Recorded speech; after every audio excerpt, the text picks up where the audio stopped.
nous sommes tel là, c'est une nouvelle qui a marché encore dans le profit. Et puis, ça va côté de la mort, la cinquantenaire, et pour aller l'artiste la chute mort inopiné et frappé dans l'artiste.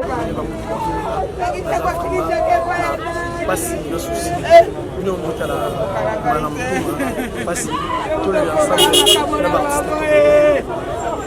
Kaka TV, tout ça là.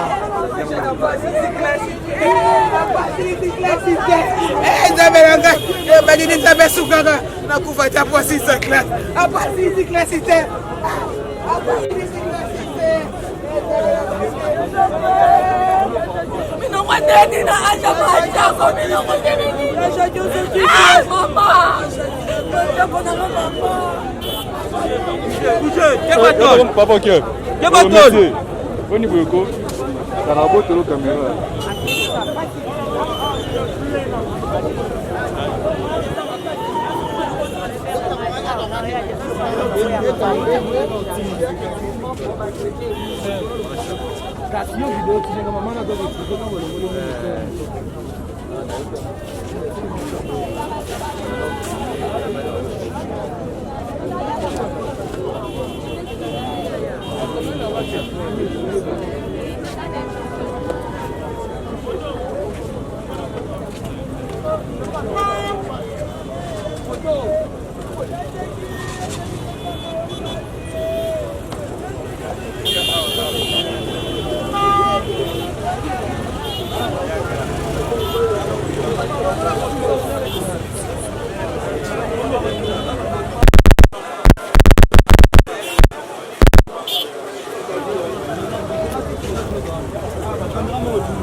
Aujourd'hui, quelle est votre expression par rapport à la disparition de Maman Chako ou André Roussani Moussani?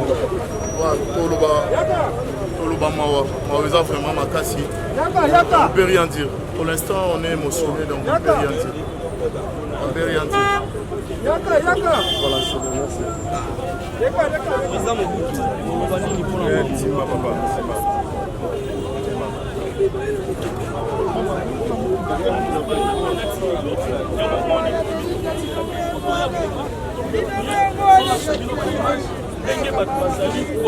frères.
Ah, eu olhei pra cá já. E a Jaquina lá aí? Eu ia bem na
Comme il est comme fina.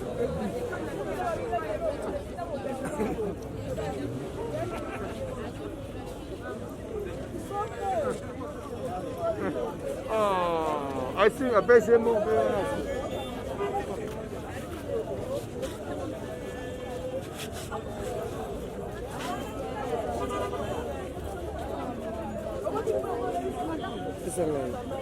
Esa elimi comme ça, moi je l'ai monsieur. Hein?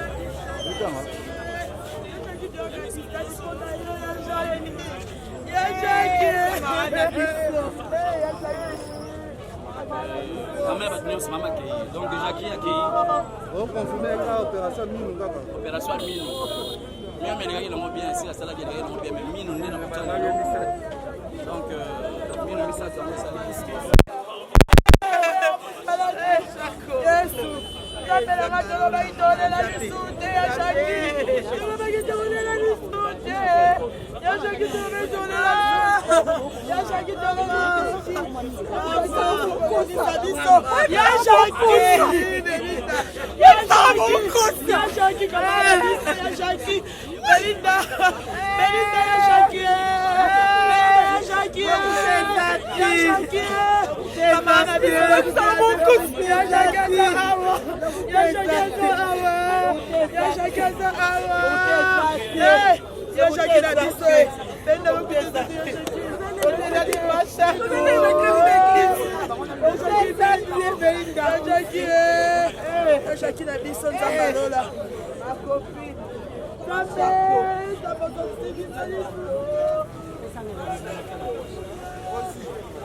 Chaco, Chaque ngaye na yete.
Chaki yolali pona nini mama la muka.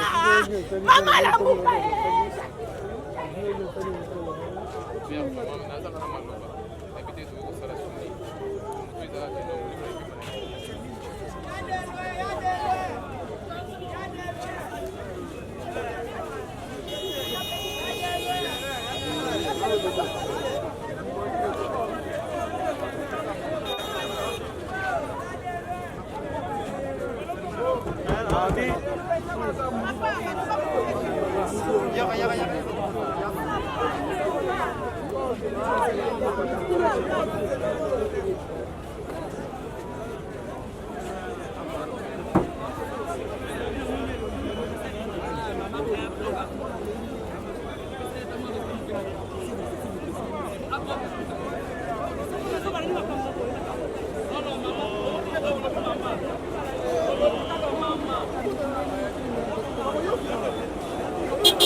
Clémence, ça va?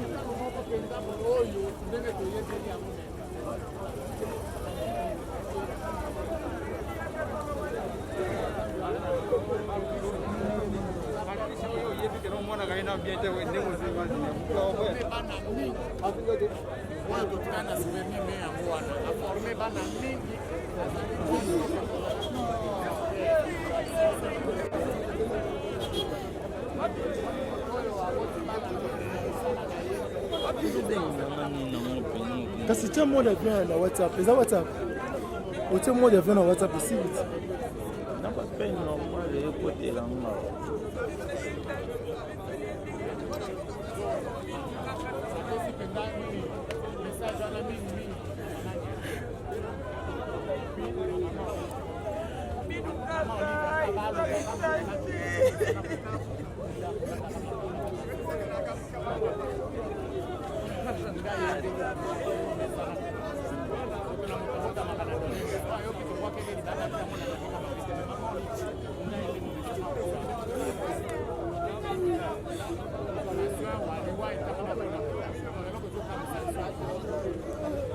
Pardon.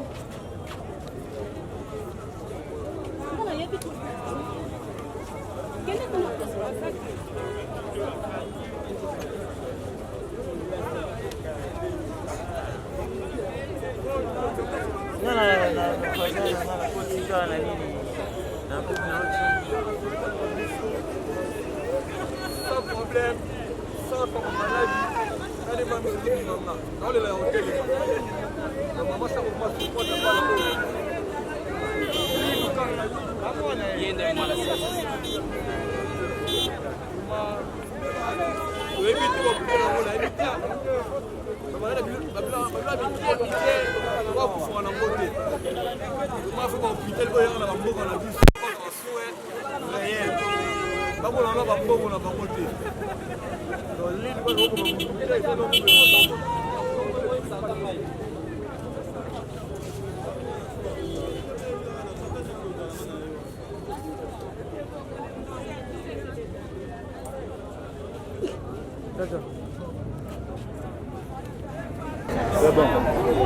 Voilà, nous sommes bel et bien dans la première rue, dans l'hôpital HJ, place ici. Tout pour nous, nous avons Maman Chako, alias ils sont invités. Maman Chako, Koufi, Atiki, Bisso. Maman Chako, est artiste et comédien, comédienne plutôt, pendant ça, Moussala, au Bisso, tout le monde connaît ça, la façon de rejouer. Et puis, manière dont Abanda qui peut faire véhiculer les messages et pas à bateau. Pour consoler les Moussala, tout le monde est artiste et comédien inconsolable. Donc, on consoler les chacun des azoles là en souci puis n'a pas mawa. Et puis sur place, nous avons pris que Maman Chako Azaki maladie. Ça a pris déjà quelques semaines pour Azaki hospitalisé dans la HJ. Maman Chako balongolien de suite après que l'on l'a mis voilà ndé memi na liwa. Balongola qui mimi ça tout. Et puis apparemment qui est pas bateau ba koma qui division. Alors déjà, soi-disant, ceux qui paient la tétanos dans Nzoto, ça fait qu'il y a causé l'Ouana. Bana RK, bana le monde entier, au bout de la chaîne, vous avez des informations sûres et puis avec précision. Nous avons le candidat n'importe quoi, les vraies informations en Oueza, Maman Chako, Akoufi, na haute bengana, na le poteau na carie dentaire. Nous ne dérangeons que Tanguaye, Balongolé, de causé mort maintenant quoi. Voilà, nous poussons les artistes, nous artistes, on a monté sur place. Artiste Exaucé, bonjour. Bonjour. Tout le monde est bien, vous savez, le rôle de la mort, la Koufi, Sango, il y a disparition, Maman Chako, qui est tous les ans, la répétition, la mission en Lisbonne Fondation. Deux ans, la répétition. Président Miel, non, tu es plutôt répété, la scène.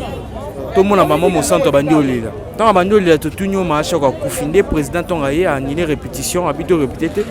Bisuno stoya. Pas la gaza maman te mais aza koko. Et aujourd'hui, toujours quand Marambozo Bébélé, Monsieur Babio, ils ont ma famille pour bandegoni baoto kufa il y a pas longtemps. et bamisusu bazo ba artiste eza ndenge na bino oko claircir opinion akufi précisément vraiment na maladie ni na maladie te to tourner ni ba mois prochain donc na maladie te nde liwane sali bo ngapi naza surpris donc voilà. OK, c'est bon. Merci beaucoup. Merci. Et puis mes condoléances na bien ce artiste et comédien. Merci. Voilà, tout plus ça n'est pas maman Moseka. Mbote maman Moseka. Mbote ya zea. Et bien que vous a choqué, vous a mawa parce que bungisa moko ya bayana bino bwanda ko jouer ensemble. Sango wana ekomela ki wapi? Ekweli biso na matoi ka ndenge kondo papa Lutumba loba. Mokolo na kokufa kake ekobeta kake yango bato ba interpreta kango lolenge mususu donc sango ya liwa esali makelele makasi na matoi loko akake donc ezalaki lolenge na ekoloba ndenge tozwi sango ya liwa ya mama Shako neti nga personnellement na yoki place mama Shako abelite na yoki kaka ke no mama Shako akufi alors tango Joli Kalunga atindelinga message ndenge na uti koloba tout à l'heure tozalaki na Irano aza réalisateur pe cameraman nanga nde to bongami to yawa to kutaki vraiment batute to kuti mama Kalunga président Lombe ibakata nde to koyi na kolela to leli to kutaki pena ba artiste mususu quoi mais est-ce que mais balandina biso mo kimbako yeba mama Shako vraiment akufi na maladie po tozo kapé biyoka yoka mingi biyoka yoka tendenge boyoka ndenge ezali to baksepisi po anini mama Shako balongoli mino misato selon explication ndenge ba expliquer président Lombe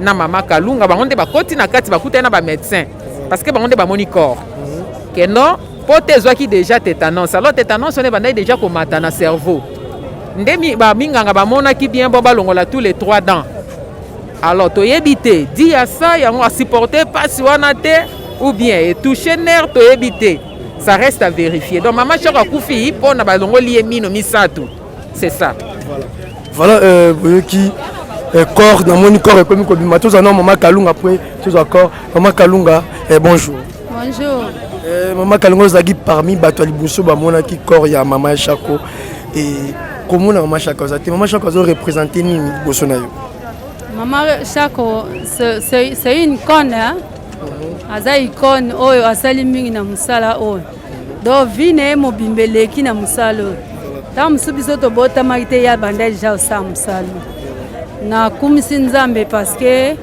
na yi mutaliboso o omona corps na ye na nde balingi yango na kumisi ka nzambe molimo ne pe mana kimia c'est vrai ça maladie ya mine de bomie ou ezaki maladie mususu tellement bino boso na munganga soixantaine d'âge déjà kolongola mine belé et puis esali infection tina cerveau et c'est déjà donc carie dentaire quoi yango esali ye moi tétanos le ememie la liwa parce que maman maman uti kokufa asala pe ba jour ebele na hôpital bayaki lobi akufi lelo voilà merci maman Kalunga voilà tout puissant tous accord corps ezobima et tout puissant tous accord veut dire souci passe na motema ba artiste comédien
C'est bon.